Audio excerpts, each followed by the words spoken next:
The candles went dark in mid-February, and by the first week of March, Jacob Keller was burning pine knots that filled the cabin with black smoke and barely gave enough light to see his own hands.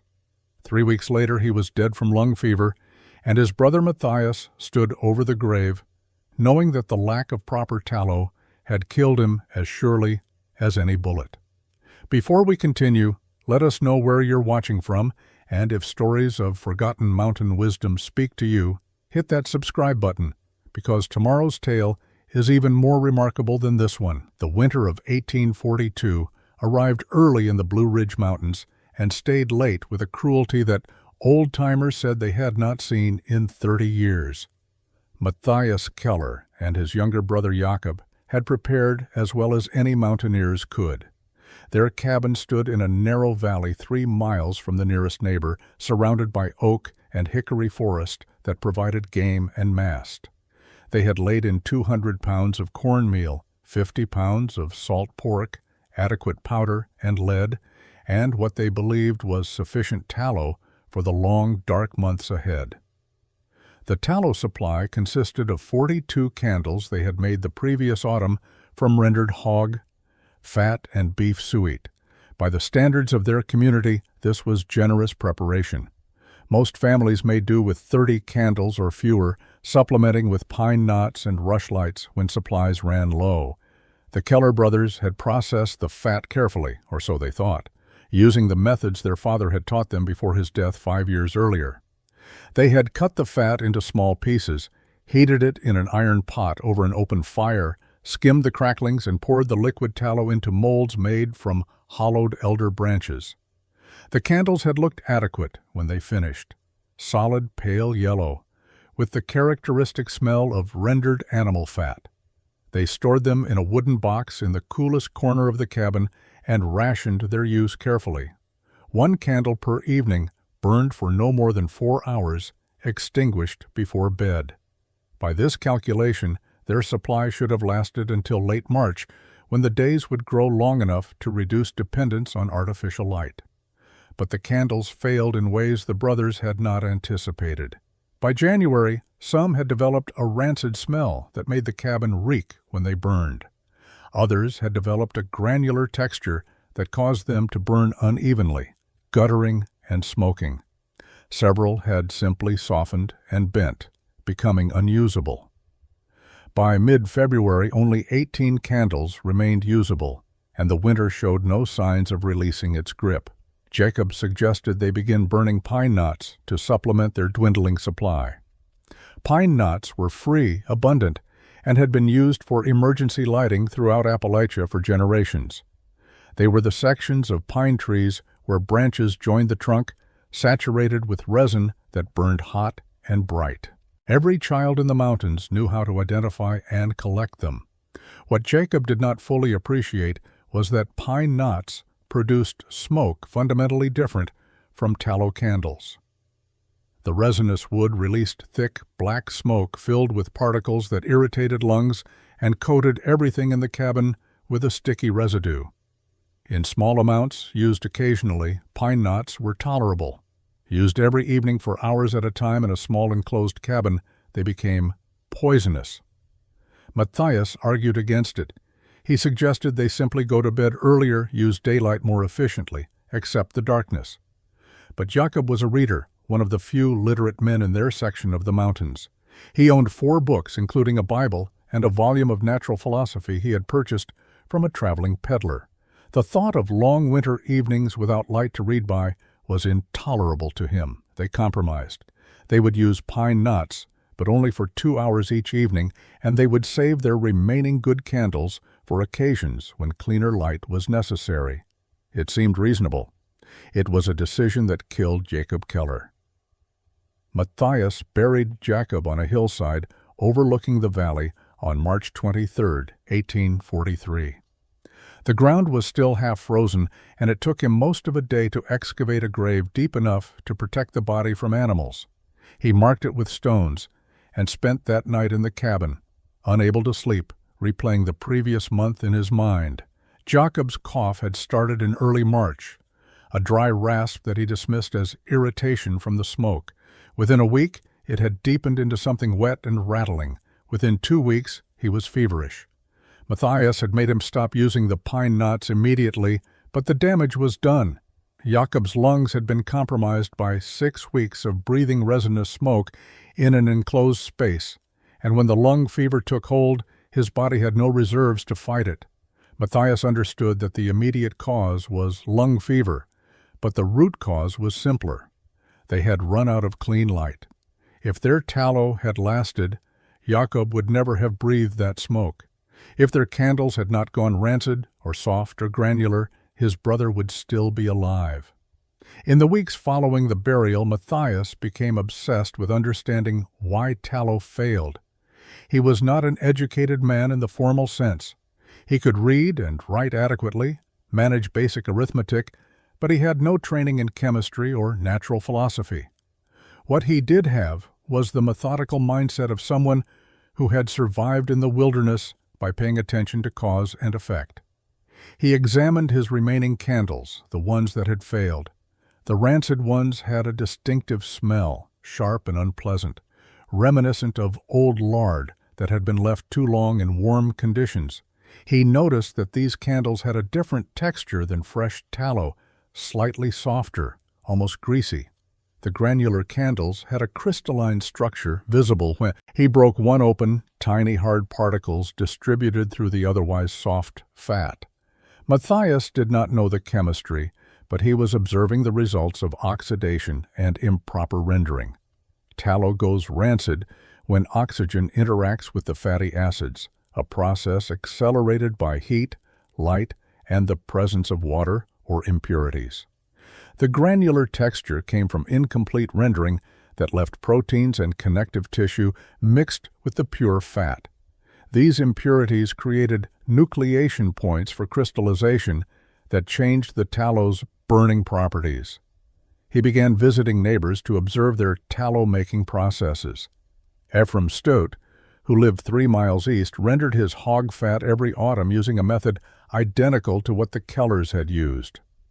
Large iron pot, hot fire, chunks of fat tossed in until melted, crackling skimmed off, liquid poured into molds.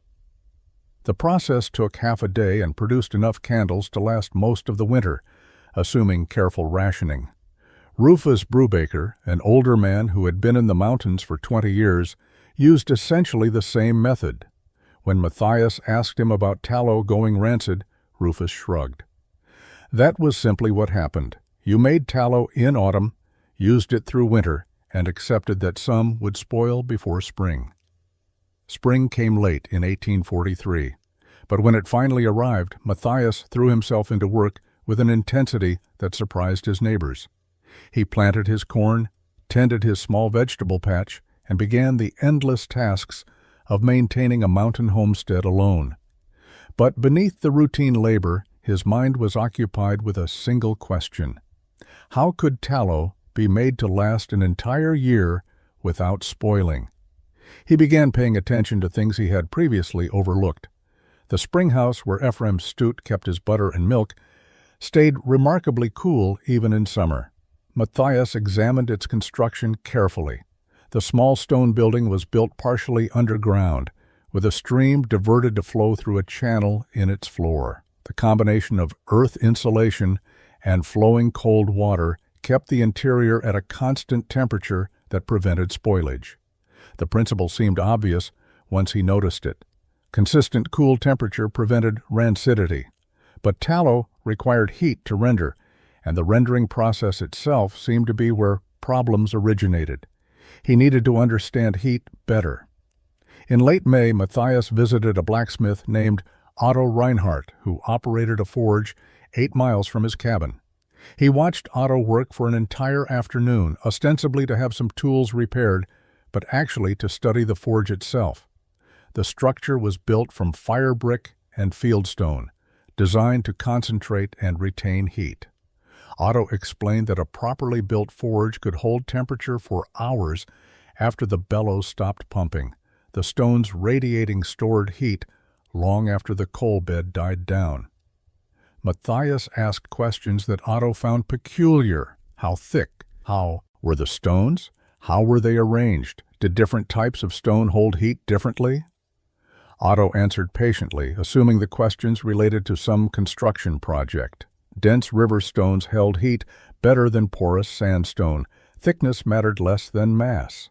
Arrangement mattered greatly. Stones needed air gaps for insulation, but contact points for heat transfer. Through summer, Matthias continued his observations.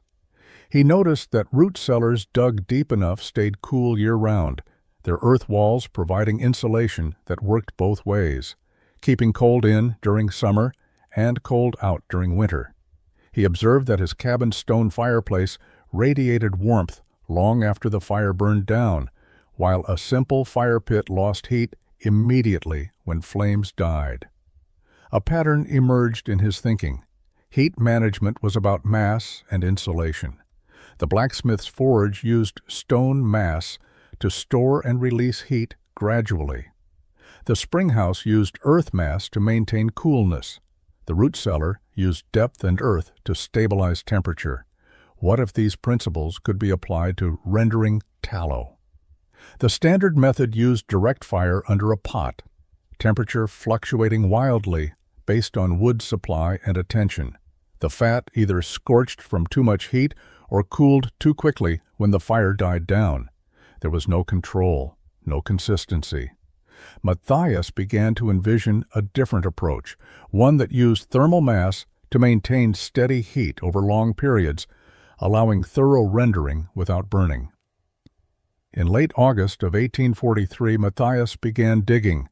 He selected a site 30 yards from his cabin, close enough for convenience, but far enough that smoke and smell would not overwhelm his living space. The location had specific advantages.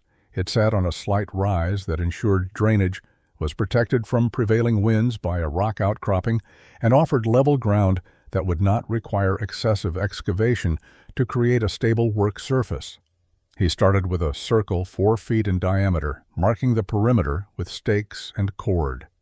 The first 6 inches of soil came away easily, dark forest earth, rich with decayed leaves and root matter. Below that, he encountered clay, dense and heavy, requiring a mattock to break apart. He worked methodically, removing the clay in chunks, piling it separately from the topsoil because he had plans for it later. 18 inches down, he stopped. Deeper would have provided more insulation, but it would also create problems with water accumulation and would make working at the bottom awkward. 18 inches gave him enough depth for thermal mass while keeping the workspace accessible. He smoothed the bottom, creating a level surface, and sloped the sides slightly to prevent collapse. Ephraim Stute found him there on the 3rd day of digging. He stood at the edge of the pit, looked down at Matthias covered in clay dust, and asked what in God's name he was doing. Matthias explained he was building a rendering pit. Ephraim asked why a simple fire and pot were not sufficient, as they had been for everyone else since time immemorial. Matthias said he wanted his tallow to last all year without spoiling. Ephraim laughed and said tallow spoiled because that was its nature, not because of how it was cooked. The conversation bothered Matthias less than it might have. He had expected skepticism. What he was attempting had no precedent in their community, and mountaineers were conservative about methods that worked adequately. Innovation was regarded with suspicion, particularly when it required additional labor for uncertain benefit. Rufus Brubaker stopped by a week later and offered his assessment. He said Matthias was digging a grave for hogs, which made no sense because hogs did not deserve graves. The old man thought himself funny. Matthias continued digging without responding. The next phase involved stone collection. Matthias needed specific types of stone, not just any rocks he could find. He wanted dense river stones, the kind that felt heavy for their size, the kind that had been tumbled smooth by water and compressed by geological pressure over centuries. Porous sandstone would not work. It absorbed moisture, cracked under thermal stress, and did not retain heat effectively. He spent 2 weeks gathering stones from the creek bed half a mile from his cabin. He selected pieces roughly the size of a man's head, 12 to 16 inches in various dimensions, with at least one relatively flat surface. He hauled them back in a canvas sling 20 or 30 pounds at a time, building a pile near his excavation. Matthias began placing stones in mid-September, working with the precision of a man building something that would need to function perfectly. The bottom of the pit received the first layer, flat river stones fitted together like puzzle pieces. He left gaps between them deliberately because he understood that air needed to flow beneath the fire to feed combustion. These gaps were not random. He created channels that would draw air from the perimeter toward the center, creating draft that would sustain a coal bed even without active tending. The inner ring rose next. He stacked stones in a circle 20 inches in diameter, building upward in courses that overlapped like brickwork. Each stone was selected for how it interlocked with its neighbors. He used no mortar yet, wanting to see how the structure settled under its own weight. The inner ring would contain the fire itself, concentrating heat while protecting the surrounding stones from direct flame that could cause cracking. 3 courses high, roughly 14 inches, he stopped. This created a pit within the pit, a stone-lined fire chamber that would hold coals and radiate heat upward and outward. The walls were thick enough to absorb tremendous thermal energy, but not so thick that they would take hours to heat initially. The middle ring began 6 inches outside the fire chamber. These stones were larger, chosen for their mass. They would not experience direct flame, but they would absorb radiant heat from the inner ring and from the rendering pot that would sit above them. Matthias built this ring 4 courses high, creating a platform 18 inches above the pit floor. The top surface was carefully leveled using smaller stones as shims, creating a flat plane that would support his iron pot without wobbling. He tested the fit with his rendering pot, a cast iron vessel 14 inches in diameter that he had purchased from a traveling tinker 2 years earlier. The pot sat perfectly on the stone platform, stable and level, suspended above the fire chamber with enough clearance for heat and smoke to circulate. The outer ring formed the final element. Matthias built this at ground level, creating a work surface around the central structure. These stones formed platforms at different distances from the heat source, creating zones of different temperatures. The platform closest to the pot would stay hot enough to keep tallow liquid. The platform 2 feet away would be warm but not hot, suitable for initial cooling. The farthest platform would remain barely warm, perfect for final hardening. Now came the clay mortar. Matthias mixed the clay he had excavated with water until it reached a thick consistency. He worked it into the gaps between stones, not sealing them completely but filling the larger voids. The clay would dry and harden, locking the stones in position while still allowing some air movement. On the northern side, where prevailing winds came from, he built a low wall extending 18 inches above ground, creating a windbreak that would protect the fire from gusts that could cause temperature fluctuations. The first frost came in early October, and Matthias knew it was time to test his system. He had butchered a hog 2 days earlier, a large animal that had been fattening all summer on mast and kitchen scraps. The hog yielded approximately 40 pounds of usable fat, including leaf lard from around the kidneys, back fat, and belly trimmings. This represented enough raw material to produce perhaps 30 pounds of rendered tallow if the process went well. He started the fire at dawn, using dry oak split into pieces the length of his forearm. He built the fire in the stone chamber carefully, creating a foundation of small kindling that gradually increased in size. Once the larger pieces caught, he added the oak, arranging it to allow air circulation. The stones began absorbing heat immediately.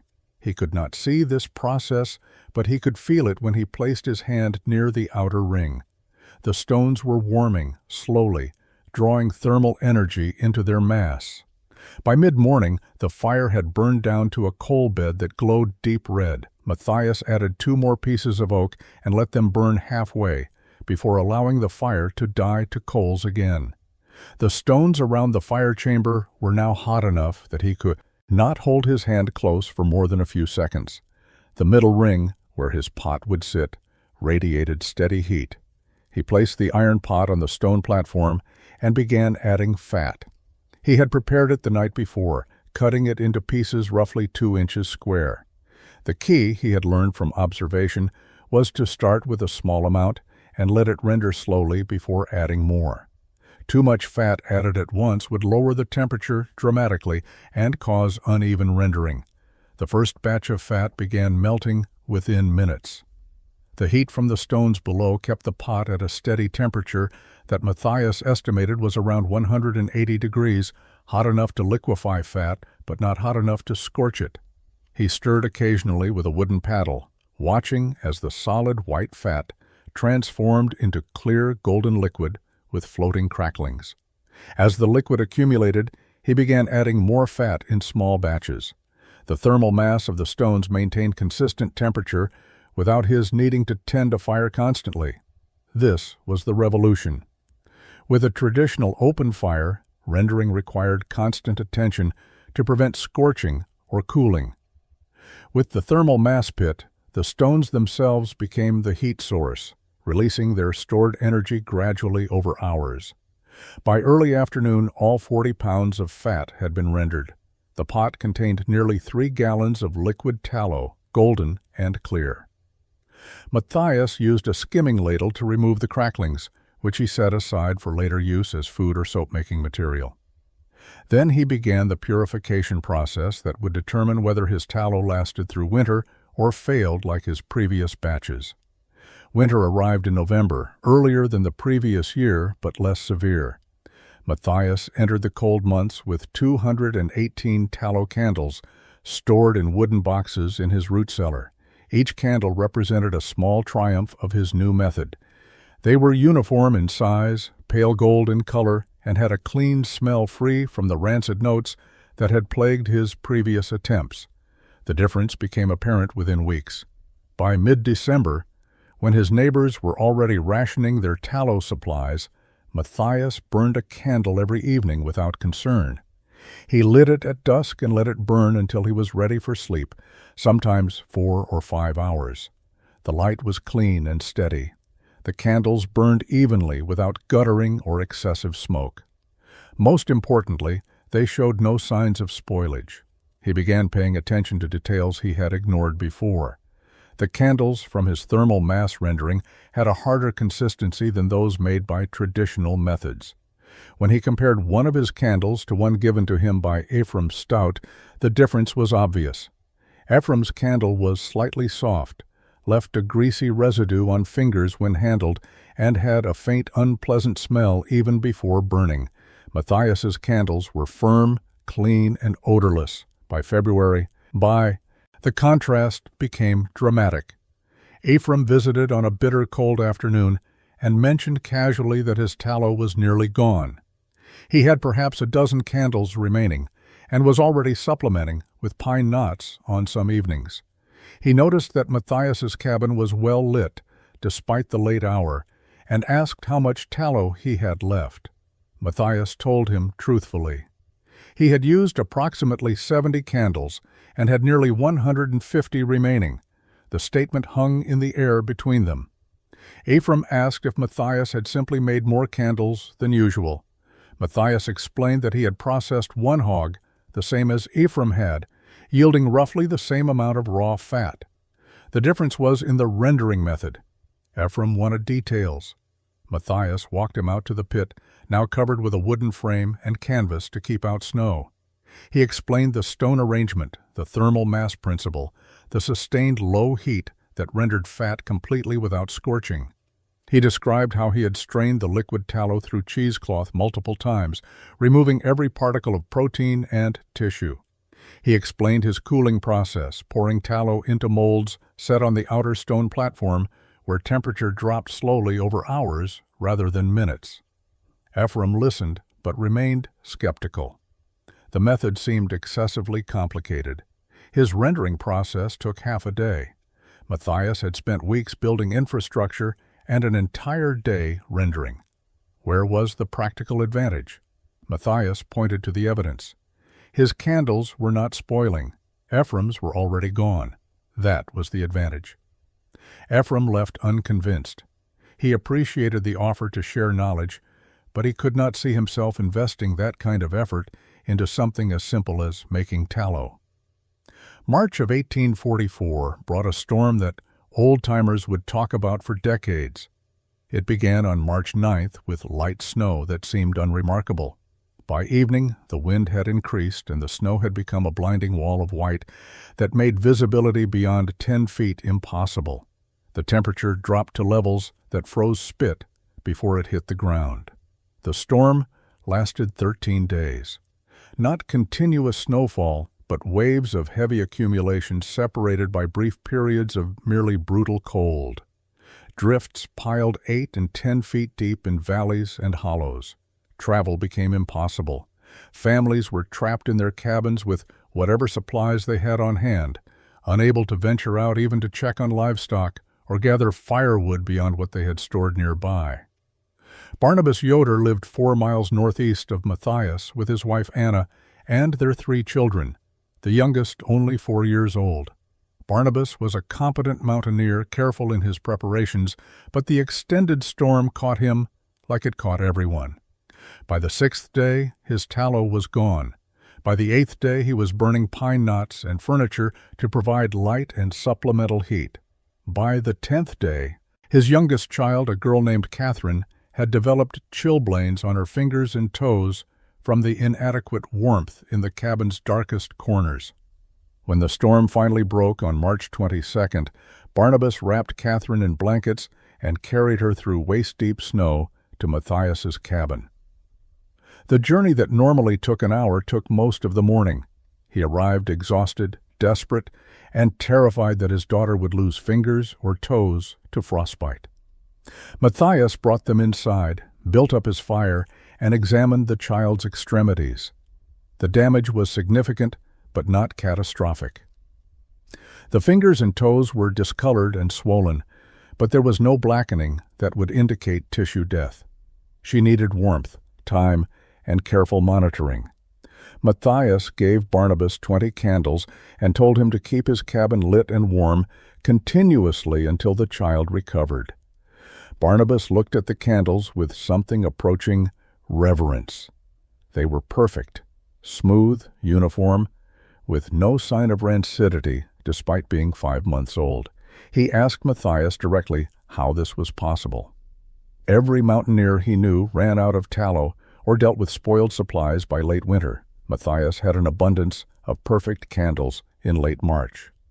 Matthias took Barnabas to his root cellar and showed him the remaining stock, 128 candles, still in excellent condition. Then he walked Barnabas to the rendering pit and explained the entire system. The excavation, the stone selection and arrangement, the thermal mass principle, the sustained low-temperature rendering, the multiple straining process, the controlled cooling. He spoke for 2 hours, answering every question Barnabas asked. Barnabas understood immediately what Ephraim had failed to grasp. This was not about convenience or saving time. This was about survival. His daughter had nearly lost her fingers because he had run out of clean light and warmth. Barnabas Yoder built his rendering pit in August of 1844. He followed Matthias's specifications exactly, excavating 18 inches deep, collecting dense river stones, creating the 3-ring structure with fire chamber, pot platform, and outer work surfaces. Matthias visited twice during construction to offer guidance on stone placement and answer questions about thermal dynamics that Barnabas was beginning to understand intuitively. That autumn, Barnabas rendered his hog fat using the thermal mass method. The process took longer than his old approach, but the results were undeniable. He produced candles that burned cleanly and showed no signs of spoilage as winter progressed. By February of 1845, when his neighbors were rationing their final tallow supplies, Barnabas still had adequate reserves. His family's cabin stayed lit every evening. Catherine, fully recovered from her frostbite, could play in warmth and light even during the coldest weeks. Word spread through mechanisms that had nothing to do with formal communication. Clement Weaver, a traveling trader who moved between settlements selling hardware and dry goods, visited Barnabas in January of 1845.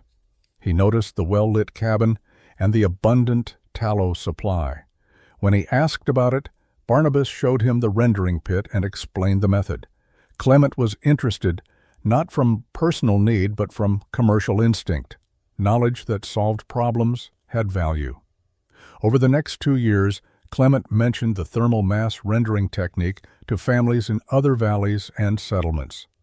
He did not sell the information, simply shared it as useful knowledge the way traveling men shared news and practical wisdom. Some families dismissed it as too much effort. Others, particularly those who had suffered through winters of inadequate light or lost children to cold-related illnesses, paid attention. By 1847, 11 families within 20 miles of Matthias's cabin had built rendering pits based on his design. Some variations emerged. A family named Hochstetler added a clay and stone chimney to draw smoke away from the work area. The Grabers built a wooden roof structure over their pit to allow rendering in light rain. But the core principles remained consistent. Excavated pit, thermal mass stone arrangement, sustained low heat, careful purification. The technique acquired different names in different communities. Some called it pit rendering. Others referred to it as the stone method. A few families called it the Keller system, though most who used that name did not know who Keller was or why the method bore his name. Matthias never corrected anyone or claimed credit. When asked about the technique, he simply explained how it worked. Rufus Brubaker held out longer than most. He was a stubborn man who took pride in traditional methods and viewed innovation with suspicion. But in January of 1849, his tallow supply ran out completely. He spent 6 weeks burning pine knots and developed a persistent cough that reminded him uncomfortably of Jacob Keller's final illness. In March, when the weather broke, he visited Matthias and asked for instruction. Matthias helped him build a pit that spring. Rufus was 71 years old and could not handle the heavy excavation work alone. Matthias dug while Rufus gathered stones.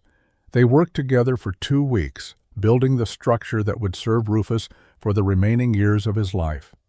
By 1850, 17 families in the region used thermal mass rendering pits. Matthias Keller married in the spring of 1851. Dorothea Schneider was a widow from a settlement 15 miles south, a practical woman who had raised 4 children and buried a husband lost to a logging accident. She was 42 years old when she married Matthias, who was 46. They had no children together, though Dorothea's grown sons visited occasionally and treated Matthias with respectful distance. Dorothea knew about the rendering pit because everyone in the region knew about it by then, though few could identify Matthias as its originator. The technique had become simply how tallow was made properly, passed from family to family as established practice. When people built new pits, they consulted neighbors who had existing ones, creating a chain of knowledge that stretched back to Matthias but no longer bore his name. Matthias lived quietly through the 1850s and 1860s. He farmed his land, maintained his cabin, and rendered his tallow each autumn using the pit he had built in 1843. The stones showed wear from repeated thermal cycling. Some had cracked and been replaced. The clay mortar had been reapplied multiple times, but the fundamental structure remained sound, still functioning exactly as designed after more than 20 years of continuous use. He never spoke about Jacob to Dorothea or anyone else. The grief had settled into something quiet and permanent, a weight he carried without complaint. The rendering pit was his memorial to his brother, though no one understood it that way. To others, it was simply a practical innovation. To Matthias, it was the answer to the question that had haunted him since March of 1843. How do you keep the people you love from dying in darkness? Matthias died in December of 1869 from pneumonia. He was 64 years old. Dorothea found him in the cabin one morning, already cold, having passed during the night. He was buried next to Jacob on the hillside, overlooking the valley. The graves were marked with simple field stones that bore no inscriptions, By 1870, thermal mass rendering pits were common throughout Appalachian settlements from Virginia to Tennessee. The technique had evolved and adapted to local materials and preferences, but the core remained unchanged. Families who used the method experienced dramatically lower rates of tallow spoilage and winter illness related to inadequate heating and lighting. Lives were saved, though the exact number would be impossible to calculate. Matthias's original pit remained after his death. Dorothea used it for several years before moving to live with her son in 1874. The cabin was abandoned. The pit, built into the earth and made of stone, endured longer. When the cabin's logs finally rotted in the 1890s, the stone ring structure still stood, slowly being covered by leaf litter and forest growth. In 1973, an archaeological survey team excavated abandoned homestead sites in the region. They found Matthias's pit buried under soil and decades of organic matter. They documented the stone arrangement and classified it as a probable root cellar. They noted fire exposure on the inner stones, but did not understand the significance. The stones remain there still, arranged in the pattern Matthias designed in 1843, a monument that no one recognizes, a solution to a problem that killed his brother and threatened countless others. The innovation that saved lives now lies silent under the leaves, credited to no one, but enduring nonetheless in the way that good ideas endure, not through fame or recognition, but through the simple fact that they worked when nothing else did.